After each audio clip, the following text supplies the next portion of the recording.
Milí spoluobčania, obraciam sa dnes na vás ohľadom situácie, ktorou dnes žijeme, ohľadom šírenia koronavírusu na území našej republiky a ohľadom preventivných opatrení, ktoré realizuje mesto Žilina v súčasnej situácii.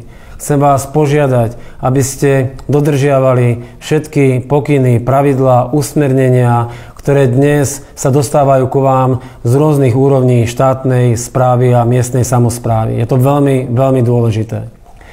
Mesto Žilina vôbec neignoruje túto situáciu, naopak pristupuje maximálne zodpovedne. Už niekoľko dní od minulého týždňa, ak sme aktívnymi účastníkmi všetkých dôležitých stretnutí, rešpektujeme a vnímame všetky opatrenia ústredného krízového štábu, rokujeme na úrovni krízového štábu okresného úradu a mesto Žilina samotné zriadilo krízový štáb, ktoré už od dnešného dňa vydalo množstvo opatrení a usmernení, čo sa týka prevencie na území nášho mesta.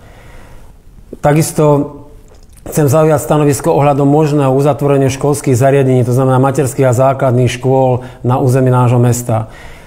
Riadime sa dôsledne pokynmi hlavného hygienika a takisto aj krízového štábu slovenského a okresného úradu. To dnes neodporúča zatiaľ uzavrieť školské zariadenia a my toto odporúčanie rešpektujeme s tým, že sme pripravení, ako náhle by sa situácia akýmkoľvek spôsobom zmenila, okamžite reagovať. Držme si palce, aby sme túto situáciu zvládli. Zodpovednosť máme všetci sami za seba, ale spoločne to môžeme a dokážeme zvládnuť.